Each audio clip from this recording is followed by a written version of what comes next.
आज हम रसायन शास्त्र कक्षा 12वीं के इकाई 2 के विलयन अध्याय के अंतर्गत जिस टॉपिक्स के अध्ययन करेंगे, जो हमारी विषय वस्तु है वो इस प्रकार है। पहला, क्वथनांक उन्नयन। क्वथनांक उन्नयन के अंतर्गत हम पढ़ेंगे क्वथनांक क्या है, क्वथनांक उन्नयन क्या है, मोलर क्वथनांक उन्नयन स्थिरांक किसे कहते हैं, आणविक द्रव्यमान की गणना से किस प्रकार की जाती है। दूसरा हमारा टॉपिक होगा हिमांक में अवनमन, जिसके अंतर्गत हम हिमांक की परिभाषा, हिमांक में अवनमन, मोलर हिमांक अवनमन स्थिरांक, आणविक द्रव्यमान की इससे गणना, और तीसरा जो भाग है वो अणुसंख्यक गुणधर्म से अलग है, यह है असामान्य आणविक द्रव्यमान का। इसके साथ इससे जुड़ा हुआ एक नियम है, कारक है जो है वानठाव कारक, और इससे अणुसंख्यक गुणधर्म का संबंध। ये हमारे आज के अध्ययन की विषय वस्तु है। इसमें हम सबसे पहले आज पढ़ेंगे क्वथनांक में उन्नयन। क्वथनांक में उन्नयन जैसा इसका नाम ही है, इसमें सबसे पहले जो शब्द हमें समझना है वह है क्वथनांक। क्वथनांक क्या होता है? सामान्यतः क्वथनांक को उबलने के रूप में जाना जाता है कि जब कोई द्रव उबलता है तो उस ताप को क्वथनांक कहा जाता है। निश्चित ताप पर प्रत्येक द्रव का एक निश्चित क्वथनांक होता है, उबलने का बिंदु उसका निश्चित होता है, और यह जल से समझा जा सकता है। जल का उबलना 100 डिग्री सेल्सियस या 373 केल्विन पर होता है, इसलिए हम जल का क्वथनांक 100 डिग्री सेल्सियस या 373 केल्विन कहते हैं। ये एक सामान्य परिभाषा है। यहाँ पर जो क्वथनांक उन्नयन का अध्ययन करेंगे, इसमें हमें ऐसी परिभाषा लिखना है जो वाष्पदाब से संबंधित हो। वाष्पदाब का अध्ययन आपने पिछली इकाई में किया है, और वाष्पदाब की यहाँ केवल परिभाषा हम देखते हैं कि वाष्पदाब क्या है। वाष्पदाब वास्तव में दो अवस्थाओं के बीच में साम्य है। जो पहली अवस्था होती है वो द्रव और दूसरी वाष्प। जब द्रव अवस्था और वाष्प अवस्था साम्यावस्था में होती है, तब उस अवस्था में वाष्प के द्वारा द्रव की सतह पर जो दाब डाला जाता है उसे वाष्पदाब कहते हैं। वाष्पदाब के बाद क्वथनांक को समझने के लिए जो दूसरे शब्द को हमें समझना है वह है वायुमंडलीय दाब।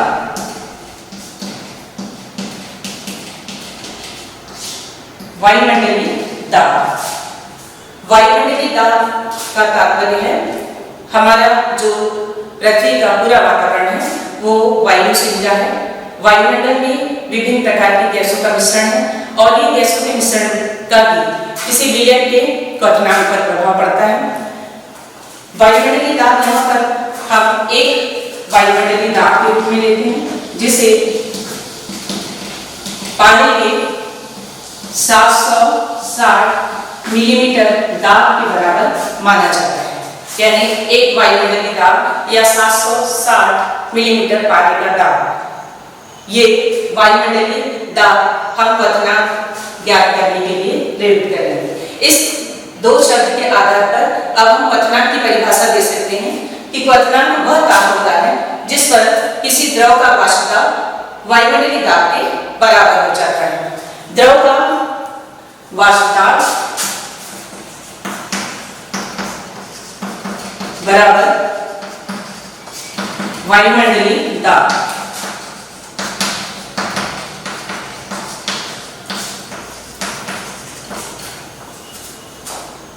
क्वथनांक की यह परिभाषा बहुत ही महत्वपूर्ण है, और इस परिभाषा के आधार पर ही जो बोध प्रश्न होते हैं उन्हें हल किया जाता है, क्योंकि वायुमंडलीय दाब का मान भी पृथ्वी में सभी स्थानों पर एक जैसा नहीं होता है।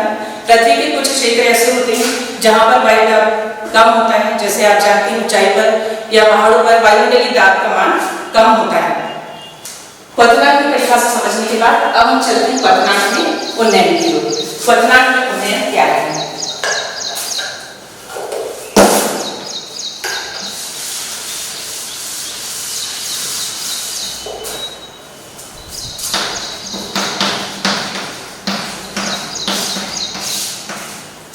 क्वथनांक में उन्नयन में जो शब्द प्रयुक्त हो रहा है, क्वथनांक आप समझ चुके हैं, और उन्नयन का अर्थ होता है वृद्धि होना या बढ़ना, यानी क्वथनांक का बढ़ना।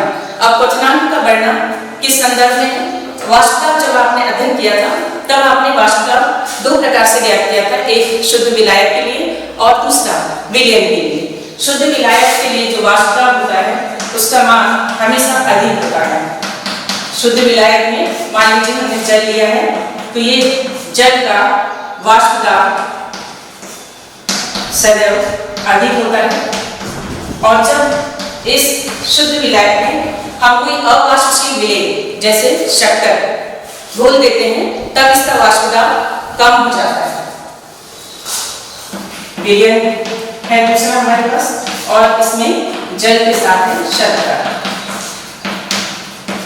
अब ये वाष्प दाब कम हो गया, और इसका कारण आप जानते हैं कि जब किसी शुद्ध विलायक में वाष्प दाब देखा जाता है तो वाष्प दाब शुद्ध विलायक का अधिक होता है, परंतु जब उसमें अवाष्पशील विलेय जैसे शर्करा भरा जाता है तो वाष्प दाब कम हो जाता है, क्योंकि विलेय के कण वाष्प करने में बाधा उत्पन्न करते हैं। अब इस वाष्प दाब का क्वथनांक से संबंध देखिए। क्वथनांक से क्या संबंध होगा वाष्प दाब का? जब शुद्ध विलायक का वाष्प दाब अधिक होगा तब इसका क्वथनांक कम होगा, और जैसे जैसे उसमें हम अवाष्पशील विलेय को मिलाएंगे तो वाष्प दाब में कमी होने के साथ उसके क्वथनांक में वृद्धि होगी। ये क्वथनांक में वृद्धि क्वथनांक में उन्नयन कहलाती है। यानी आप इसे परिभाषा के रूप में इस प्रकार लिख सकते हैं कि जब किसी शुद्ध विलायक में कोई अवाष्पशील विलेय मिलाया जाता है तब शुद्ध विलायक का वाष्प दाब अधिक होता है, परंतु विलयन बनने पर वाष्प दाब कम हो जाता है। इस कमी के कारण क्वथनांक में वृद्धि हो जाती है, और इस वृद्धि को क्वथनांक में उन्नयन कहते हैं। यदि जल के लिए हम देखें तो जल के लिए क्वथनांक 100 डिग्री सेल्सियस या 373 कैलोरी है, परंतु जब जल में शर्करा घोली जाएगी तब इसका क्वथनांक बढ़कर 100 डिग्री सेल्सियस से अधिक हो जाएगा। और इसे हम दैनिक जीवन में भी देखते हैं कि घर में यदि आप जल उबाल रहे हैं और जल में उबलते हुए जल में यदि आप शर्करा डालते हैं तो उसका उबलना कम हो जाता है। अब उस विलयन को उबालने के लिए आपको अतिरिक्त ताप की आवश्यकता पड़ती है, अर्थात उसमें क्वथनांक बढ़ जाता है, क्वथनांक में वृद्धि हो जाती है। इसे हम ग्राफ के द्वारा समझेंगे। यदि हम वाष्प दाब और ताप के बीच में ग्राफ बनाएं तो इस ग्राफ से इसी अवधारणा को समझा जा सकता है।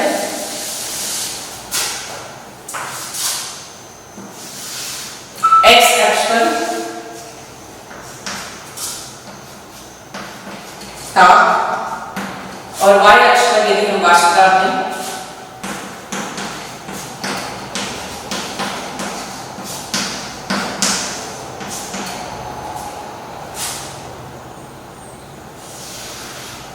ये एक वायुमंडलीय दाब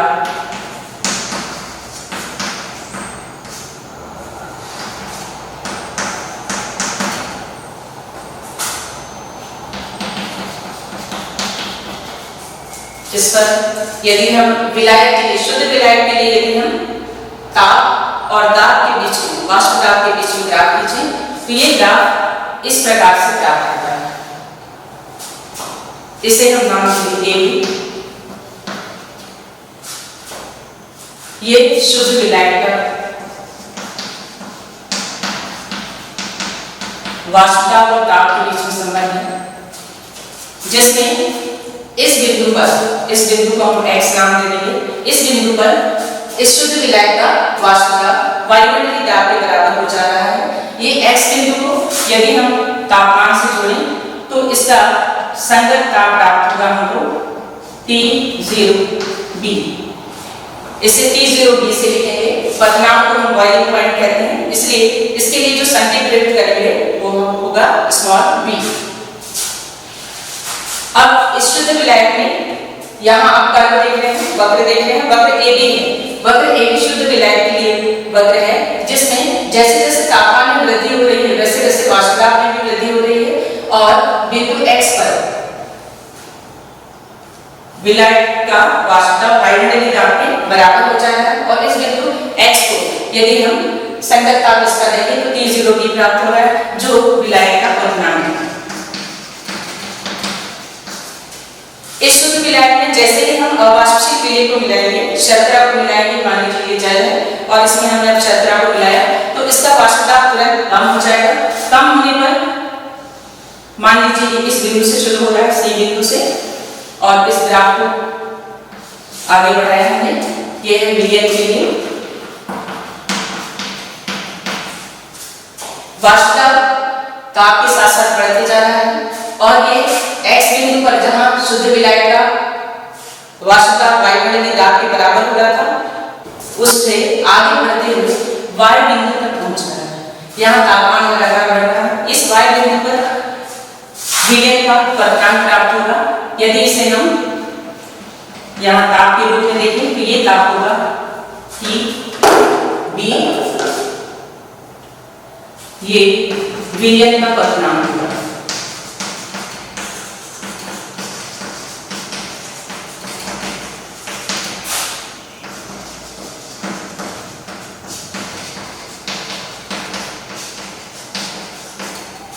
इस ग्राफ में वाष्पदाब की जो प्रमुख अवधारणा है, शुद्ध विलायक का वाष्पदाब सदैव विलयन की वाष्पदाब से अधिक होता है। ये स्पष्ट दिखाई दे रहा है। शुद्ध विलायक का वाष्पदाब का जो वक्र है वो सदैव विलयन के वाष्पदाब के ऊपर पाया जाता है। तो इस प्रकार इस ग्राफ से शुद्ध विलायक का वाष्पदाब T0B और विलयन का वाष्पदाब TB प्राप्त होता है। यहाँ पर ग्राफ से स्पष्ट है कि TB का मान अधिक है और T0B का मान कम है। यह अंतर ही क्वथनांक में उन्नयन कहलाएगा। यहाँ तापमान में जो वृद्धि हुई है ये इन दोनों के बीच की है जो डेल्टा TB कहलाएगी। यानी डेल्टा TB बराबर होगा TB माइनस T0B। विलयन का क्वथनांक सदैव अधिक होगा और शुद्ध विलायक का क्वथनांक उससे कम होगा। इसलिए डेल्टा TB यानी क्वथनांक में उन्नयन बराबर होगा TB माइनस T0B। ये व्यंजक बहुत ही महत्वपूर्ण है और इस व्यंजक से जब हम आंतरिक प्रश्न लगाएंगे तब इसमें हमें शुद्ध विलायक का जो क्वथनांक है वो प्राय नहीं दिया रहता, क्योंकि प्रश्न में ऐसा प्रश्न होता है जिसमें कि विलायक जल होता है। अधिकांश प्रश्न में विलायक जल होता है क्योंकि जल सार्वत्रिक विलायक ही है। तो इसमें T0B का मान नहीं दिया होता है। T0B का मान हमें मालूम है, यदि हमें केल्विन में लिखना है तो 373 केल्विन होगा और इन दोनों मानों को हमें निकालना होता है। क्वथनांक में उन्नयन की इस अवधारणा के बाद अब हम इस क्वथनांक में उन्नयन का संबंध पढ़ेंगे और ये संबंध होगा मूलकता के साथ।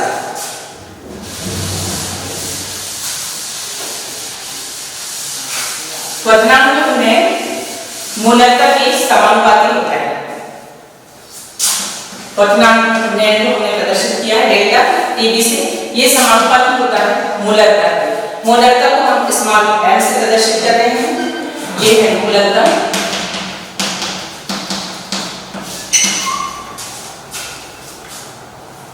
यहाँ m और डेल्टा TB में बीच में समानुपाती चिन्ह है। इससे समानुपाती चिन्ह को यदि हम हटाएं, इसकी जगह कोई स्थिरांक का उपयोग करें तो डेल्टा TB बराबर होगा KBm। यहाँ KB एक स्थिरांक है। इस स्थिरांक को मोलर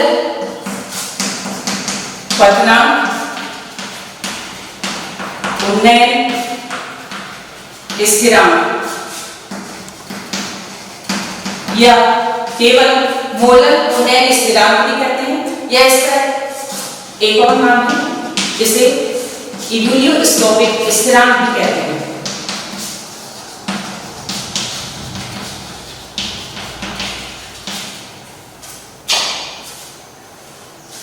केबी की परिभाषा जो है वो परीक्षा की दृष्टि से बहुत ही महत्वपूर्ण है।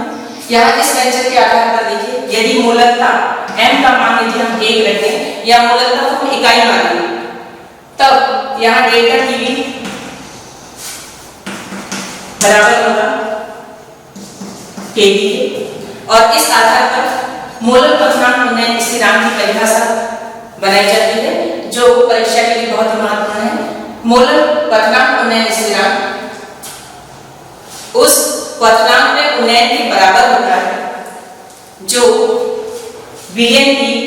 मोलरता इकाई प्रदर्शित करता है, या जिसमें विलयन की इकाई मोलरता होती है। क्योंकि यहाँ मोलरता का मान हमने 1 लिखा है, इसलिए यहाँ डेल्टा टीवी बराबर केवी में केवी या मोलर पथनांक उन्नयन स्थिरांक उस पथनांक में उन्नयन के बराबर है जिसमें विलयन में मोलरता इकाई होती है, यानी 1 होती है। यहाँ इकाई से तात्पर्य है 1 होती है। और 1 मोलर विलयन आप जानते हैं, इस मोलर शब्द का उपयोग तब करते हैं जब किसी भी विलायक के 1000 ग्राम में या 1 किलोग्राम में उसका 1 मोल विलय होता है। इस स्थिरांक का जल के लिए मान हम याद रख सकते हैं, क्योंकि ये आगे प्रश्न में कई बार पूछा जाता है। जल के लिए इसका मान है 0.52 कैलोरी केजी प्रति मोल। और केवी की इकाई भी अगर हम निकालना चाहें तो केवी की इकाई, ये इकाई जो यहाँ लिखी हुई है, इस इकाई को भी हम सरलता से निकाल सकते हैं। ये जल के लिए मान है, इसकी इकाई निकालने के लिए चूंकि डेल्टा टीवी बराबर है m KVM KV delta TV upon m। Delta TV पथनांक में उन्नयन ताप है जिसकी इकाई होगी केल्विन, और नीचे मोलरता है, मोलरता की इकाई होगी मोल प्रति ग्राम, और इसलिए इसकी इकाई होगी केल्विन किलोग्राम प्रति मोल।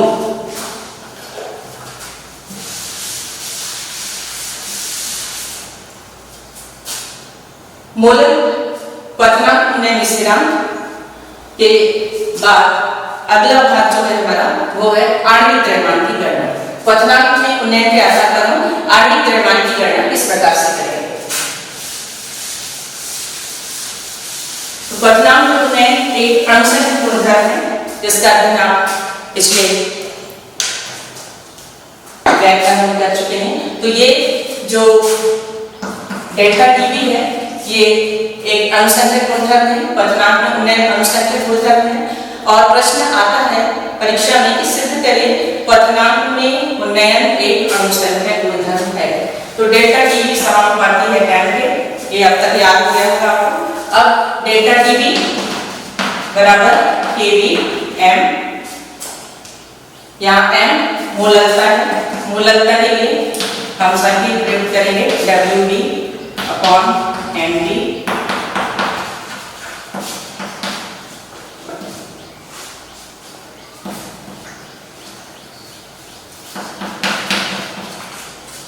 WB गुणित 1000 बटे MD गुणित WA, जहाँ WA विलायक का भार है,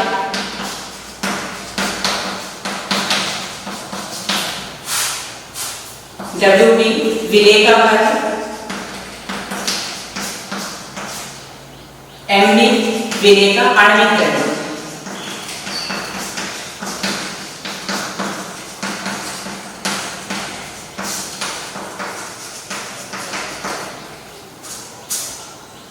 यहाँ m का मान यदि इसमें रखें तो डेल्टा टीवी बराबर हो जाएगा WB बटे MB WA KV।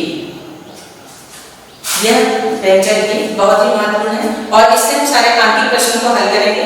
Delta TV का मान यानी पथनांक में उन्नयन का मान ज्ञात करने के लिए जो भी आंतरिक प्रश्न आते हैं उसमें इस व्यंजक की आवश्यकता होगी। और आगे जो हम अगला अणुसंख्यक गुणधर्म पढ़ेंगे हिमांक में अवनमन, उसके लिए जब व्यंजक स्थापित करेंगे हम तो यहाँ से यहाँ तक सारे जो पद हैं वो एक समान होंगे।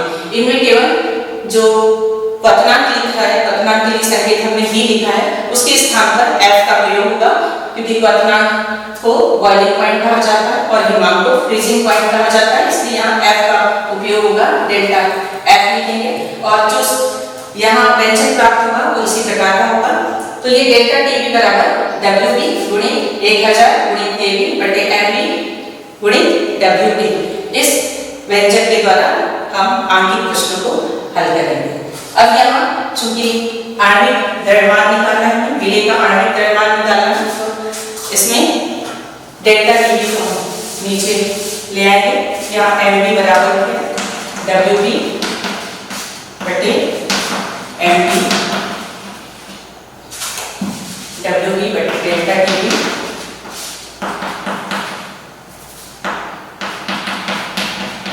डब्ल्यूए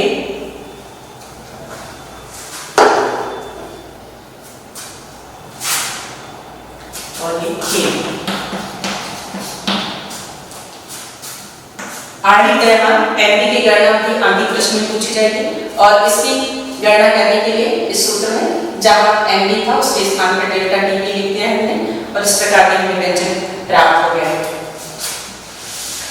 ये सारे व्यंजन में डेल्टा टीवी समानुपाती एन के पहला व्यंजन तो प्राप्त हुआ और ये जो अंतिम व्यंजन प्राप्त हुआ हमने जिसमें आणविक द्रव्यमान का मान निकाला, ये सारे सिद्ध करते हैं कि जो पतनांक उन्नयन है उसका मान विलेय के कणों की संख्या पर मूलकता पर निर्भर करता है और इसलिए पतनांक में उन्नयन एक अणुसंख्यक गुणधर्म है। अब इसके कुछ बोध प्रश्न हम देखेंगे। पतनांक में उन्नयन की समझ पर कुछ प्रश्न आते हैं। इनमें एक प्रश्न तय पूछा जाता है कि पहाड़ी क्षेत्र में भोजन को पकाने में मैदानी क्षेत्रों की अपेक्षा अधिक समय क्यों लगता है। तो ये पतनांक और वाष्पदाब की अवधारणा पर आधारित है जो हिमांक पतनांक के उन्नयन से लिया गया है। जब पहाड़ी क्षेत्रों में वायुदाब का अध्ययन किया जाए तो ये वायुदाब सामान्य पृथ्वी के धरातल से कम होता है। वायुदाब कम होने पर पतनांक कम हो जाता है और इसलिए किसी भी भोज्य पदार्थ को पकाने के लिए ज्यादा ताप की आवश्यकता होती है और ज्यादा ताप लगने के कारण ज्यादा समय भी लगता है। अब इसके आंकिक प्रश्नों पर हम आएंगे। अब हम पतनांक उन्नयन के लिए आंकिक प्रश्न देखेंगे जो परीक्षा के लिए बहुत महत्वपूर्ण है। प्रश्न है 12.5 ग्राम यूरिया 170 ग्राम जल में विलेय होने पर इस विलयन में पतनांक उन्नयन 0.63 कैलोरी पाया गया।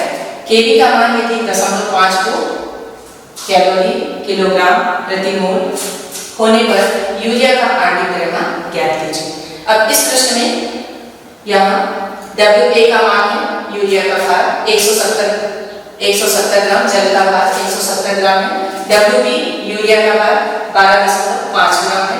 डेल्टा TB का मान पतनांक में उन्नयन 0.63 है और KB का मान 0.52 है। ये मान यदि हम सूत्र जो हमने अभी स्थापित किया था आणविक द्रव्यमान NB = KB × WB × 1000 upon delta TB × WA, यदि इसमें रखा जाए तो ये मान प्राप्त होता है 60.7 ग्राम प्रति मोल। ये यूरिया का आणविक द्रव्यमान है और वैसे भी आप इसके अणुसूत्र से यदि गणना करें तो यूरिया का आणविक द्रव्यमान 60 होता है। अपने उत्तर की पुष्टि करने के लिए आप ये देख सकते हैं अणुसूत्र से निकालकर 60 और यहाँ 60.7, ये प्रायोगिक और सैद्धांतिक मान में बहुत अलग अंतर होता है। अब हम आएंगे अगले हमारे बिंदु पर हिमांक में अवनमन।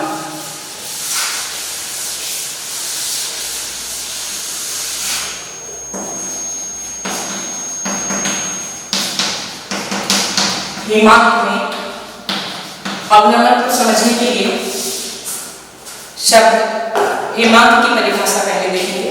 हिमांक का सामान्य अर्थ होता है वह ताप जिस पर कोई द्रव ठोस अवस्था में बदल जाता है। ये ताप प्रावस्था परिवर्तन से संबंधित होता है, पर हमारी जो परिभाषा हम लेंगे वो होगी वाष्पदाब से संबंधित। वाष्पदाब के आधार पर यदि हम हिमांक देखें तो हिमांक वह ताप होता है जिसमें द्रव अवस्था और ठोस अवस्था दोनों के वाष्पदाब समान हो जाते हैं और दोनों एक दूसरे से साम्य अवस्था में होते हैं। ये द्रव और ठोस इनके बीच में साम्य हुआ और इन दोनों के वाष्पदाब समान हो जाएंगे।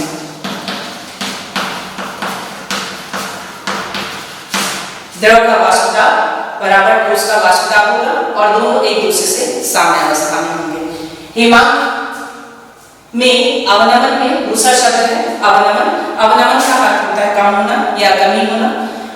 हिमांक में कमी का यहाँ तात्पर्य है कि जल का हिमांक जैसे हम जानते हैं 0 डिग्री सेल्सियस या 273 केल्विन होता है। 0 डिग्री सेल्सियस पर जल द्रव अवस्था से ठोस अवस्था में परिवर्तित हो जाता है और इस ताप पर ही उसकी द्रव अवस्था और ठोस अवस्था की वाष्पता समान हो जाती है। हिमांक में अवनमन की अवधारणा को समझने के लिए फिर वाष्प पदार्थ पर हम आते हैं। शुद्ध विलायक और विलयन के शुद्ध विलायक का वाष्पदाब अधिक होता है जबकि विलयन का वाष्पदाब कम होता है।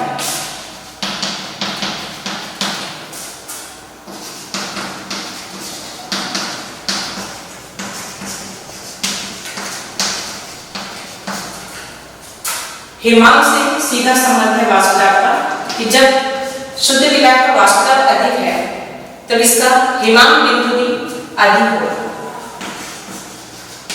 अर्थात किसी शुद्ध विलायक के द्रव अवस्था और ठोस अवस्था के वाष्पदाब बराबर होने का जो तापमान होगा वो अधिक होगा जबकि विलयन का वाष्पदाब कम है इसलिए इसका हिमांक भी कम होगा। आप यदि जल के लिए देखें तो जल के लिए ये हिमांक शुद्ध विलायक के लिए 0 डिग्री सेल्सियस है। इसका मतलब यदि जल में शर्करा घोल दी जाए तो विलयन का हिमांक 0 डिग्री सेल्सियस से कम प्राप्त होगा।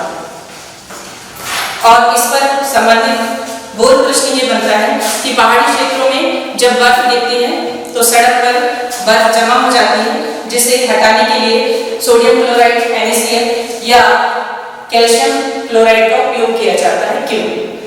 इसका कारण यही है कि जब बर्फ का शुद्ध विलायक के रूप में जमना होता है तब तापमान होता है 0 डिग्री सेल्सियस और जैसे ही उसमें नमक या कैल्शियम क्लोराइड मिलाया जाता है तब वो विलयन में परिवर्तित हो जाता है, बर्फ पिघल जाती है और उसका हिमांक कम हो जाता है जो 0 डिग्री सेल्सियस से कम होने के कारण आसानी से सड़क से बर्फ को हटाया जा सकता है। इस हिमांक में अवनमन की धारणा को जैसे हमने क्वथनांक में उन्नयन पढ़ा था ठीक उसी प्रकार से ग्राफ के द्वारा समझेंगे। ग्राफ में x अक्ष पर तापमान और y अक्ष पर वाष्पदाब होगा और इस ग्राफ में यदि शुद्ध विलायक के लिए द्रव अवस्था विलायक की द्रव अवस्था और विलायक की ठोस अवस्था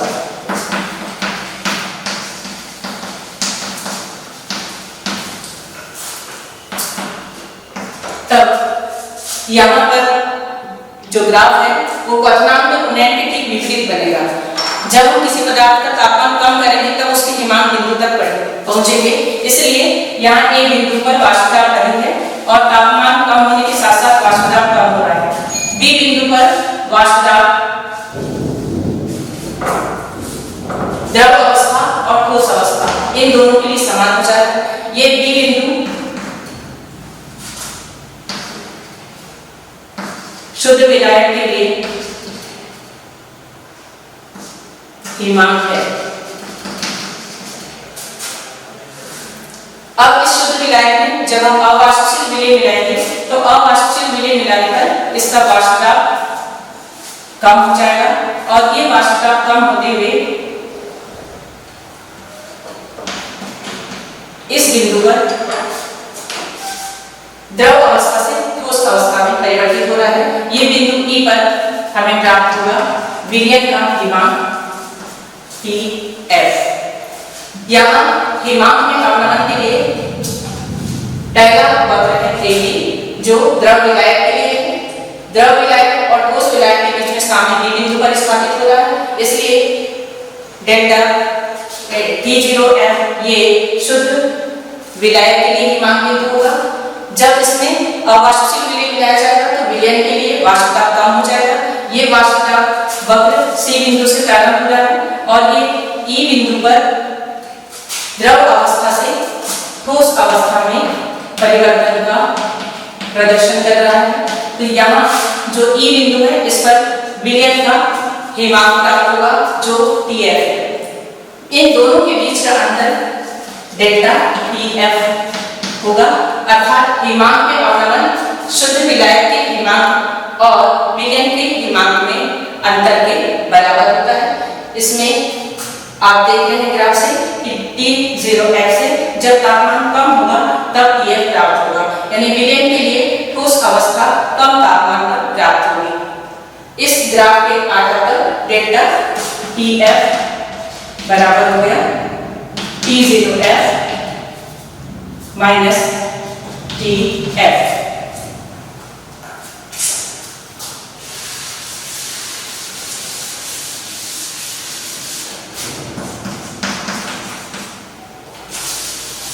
क्वथनांक में अवनमन डेल्टा TF। अब इसका हम पुनः मूलकता से संबंध देखेंगे। मूलकता से संबंध इसी प्रकार है जैसा क्वथनांक के उन्नयन में हमने पढ़ा है, और उसी समय आपसे कहा था सारी चीजें आपके पास लिखी हुई है, आप देखिए जिन्हें मैं बोल रही हूँ। डेल्टा TF समानुपाती m के है, या डेल्टा TF बराबर हो जाएगा KF m, जहाँ KF मोलर हिमांक अवनमन स्थिरांक होगा, या इसे क्रायोस्कोपिक स्थिरांक भी कहते हैं, और इसका मान 1.86 kg प्रति मोल जल के लिए होता है। यहाँ डेल्टा TF या हिमांक में अवनमन की सहायता से हम आणविक द्रव्यमान की भी गणना उसी प्रकार कर सकते हैं। आणविक द्रव्यमान निकालने के लिए डेल्टा TF के लिए हमारे पास है तो mv इज इक्वल टू हो जाएगा यहाँ KF WB 1000 बटे डेल्टा TF गुणे WA। तो इस प्रकार इसके लिए आंकिक प्रश्नों को ठीक उसी प्रकार से आप हल कर सकते हैं जैसे आपने क्वथनांक के उन्नयन में किया है। पूरा व्यंजक उसी प्रकार का है, केवल अंतर इस F शब्द का है, क्योंकि हिमांक को हम फ्रीजिंग पॉइंट कहते हैं, इसलिए B के स्थान पर हमें F का उपयोग करना है। अब हम तीसरे बिंदु पर आते हैं हमारे अध्ययन के आज के, ये है असामान्य आणविक द्रव्यमान। जो दो अणुसंख्यक गुणधर्म हमने पढ़ा है, इसके अतिरिक्त और दो अणुसंख्यक गुणधर्म होते हैं। पहला अणुसंख्यक गुणधर्म होता है वास्तुता में आपेक्षिक अवनमन, दूसरा पढ़ा है हमने क्वथनांक में उन्नयन, हिमांक में अवनमन, और चौथा होता है परासरणता। ये चारों अणुसंख्यक गुणधर्म से हम आणविक द्रव्यमान की गणना करते हैं। परंतु जब हम आणविक द्रव्यमान की गणना करते हैं तो आणविक द्रव्यमान के जो सैद्धांतिक मान है और जो प्रायोगिक मान है उन दोनों में सदैव भिन्नता होती है। यही भिन्नता असामान्य आणविक द्रव्यमान कहलाती है। शब्द ही है इसमें असामान्य आणविक द्रव्यमान, यानी ऐसा आणविक द्रव्यमान जो सामान्य न हो। सामान्य किसे कहेंगे? जो हम सैद्धांतिक प्राप्त होता है, जिसे हम इस प्रकार व्यक्त कर सकते हैं m की मॉलिक्यूलर वेट, जो थ्योरेटिकल हो, सैद्धांतिक हो, और दूसरा होता है प्रायोगिक या प्रेक्षित, जिसे हम m के द्वारा व्यक्त करते हैं। तो सैद्धांतिक और प्रायोगिक जो आणविक द्रव्यमान है, इसमें अंतर के कई कारण होते हैं, और इसका सबसे प्रमुख कारण होता है कि जो विलेय के कण होते हैं उनका वियोजन या संयोजन। विलेय के कण का वियोजन हो जाता है या संयोजन हो जाता है, तो इन दोनों अवस्थाओं में जो आणविक द्रव्यमान है, जो हमें सैद्धांतिक मान में प्राप्त होना चाहिए, वो प्राप्त न होकर उससे अधिक या उससे कम प्राप्त होता है। तो सबसे पहले हम देखते हैं कि विलेय के अणु का या कणों का वियोजन किस प्रकार से होता है। इसमें उदाहरण लेंगे हम सोडियम क्लोराइड का। सोडियम क्लोराइड एक विद्युत अपघटन है। यदि इसका वियोजन देखें, इसका वियोजन इस प्रकार से होता है Na+ और Cl-। अब यदि इसमें अणुसंख्यक गुणधर्म देखा जाए तो अणुसंख्यक गुणधर्म सीधे समानुपाती होते हैं विलेय के कणों की संख्या के। अणुसंख्यक गुणधर्म समानुपाती कणों की संख्या के। इसका अर्थ ये है कि जब कणों की संख्या बढ़ेगी, यहाँ एक कण NaCl का 2 आयन के रूप में विभाजित हो गया, तो कण की संख्या 2 दिखाई देगी। जब कणों की संख्या बढ़ेगी तो अणुसंख्यक गुणधर्म बढ़ेगा, और अणुसंख्यक गुणधर्म विक्रमानुपाती होता है आणविक द्रव्यमान के।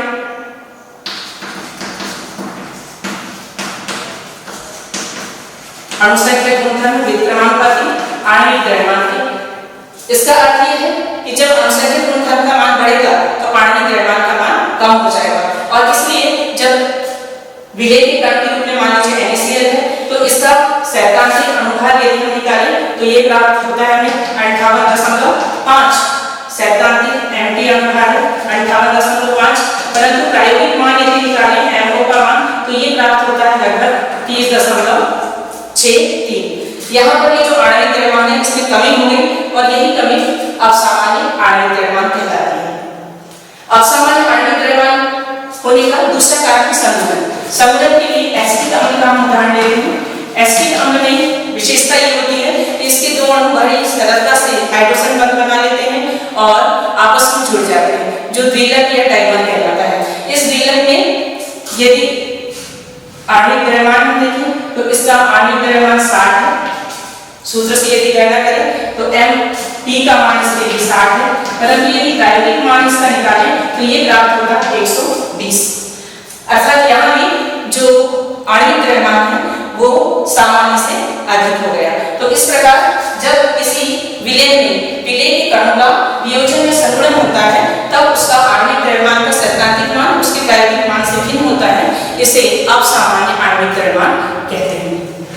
इस असामान्य आणविक द्रव्यमान की गणना एक और कारक के द्वारा की जाती है और इस कारक को कहते हैं हम वार्नहाफ कारक।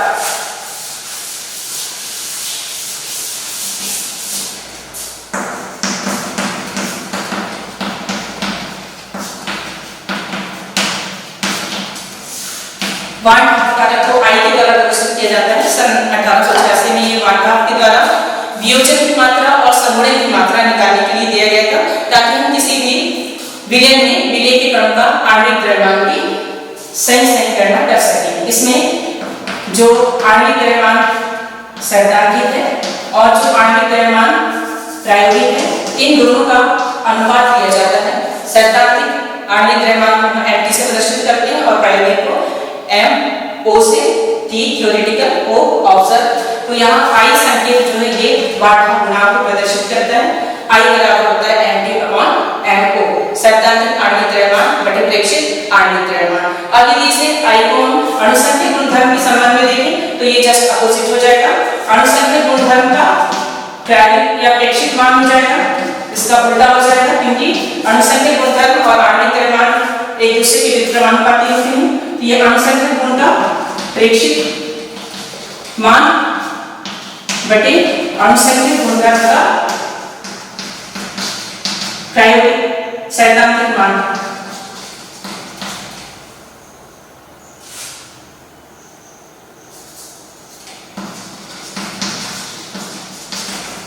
के बराबर होगा। तो I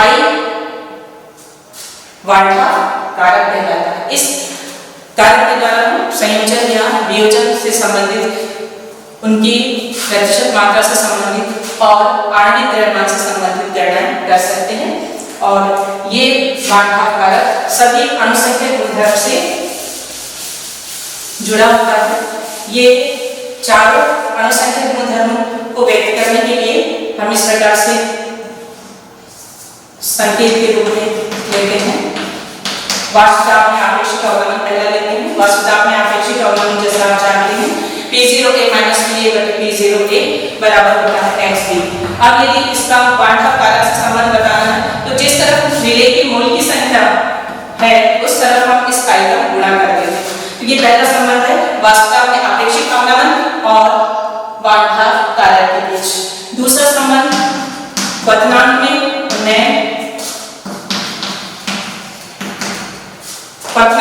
डेल्टा टी बराबर हो जाएगा I KBM। तीसरा डेल्टा TM बराबर हो जाएगा I KFM। और चौथा परासरण लाभ के लिए यदि लें तो पाई बराबर I CRT या I N/V CRT। इन चारों अणुसंख्यक गुणधर्मों का वार्नहाफ से कारक से संबंध देखने पे ये स्पष्ट होता है कि वार्नहाफ कारक उस पक्ष से यहाँ हम जोड़ रहे हैं जिसमें विलेय के कणों की संख्या जुड़ी हुई है। तो आज जो हमने अध्ययन किया है उसमें सबसे महत्वपूर्ण जो टॉपिक है वो है क्वथनात्मक उन्नयन। और सीबीएसई का पैटर्न लागू करने के पहले ही माध्यमिक शिक्षा मंडल के हर वर्ष के अंतराल में एक क्वथनात्मक उन्नयन से संबंधित प्रश्न आते हैं, जिसमें प्रश्न होता है क्वथनात्मक उन्नयन क्या है। दूसरा महत्वपूर्ण प्रश्न होता है कि मोलर क्वथनात्मक उन्नयन स्थिरांक की परिभाषा दीजिए और उसकी इकाई लिखिए। या आंकिक प्रश्न होते हैं जिसमें हम आणविक द्रव्यमान की या क्वथनात्मक उन्नयन की या फिर विलियम के क्वथनांक की गणना करते हैं। इसी प्रकार से हिमांक में अवनमन का स्थिरांक पूछा जाता है कि मोलर हिमांक अवनमन स्थिरांक क्या है, इसकी गणना किस प्रकार से की जाती है, जल के लिए इसका मान क्या होता है और हिमांक में अवनमन से आणविक द्रव्यमान को किस प्रकार से निकाला जाता है। अब इस हिमांक में अवनमन से एक अनुप्रयोगात्मक प्रश्न भी आता है। ये अनुप्रयोगात्मक प्रश्न होता है कि एक पदार्थ ग्लिसरीन, एथिलीन ग्लाइकॉल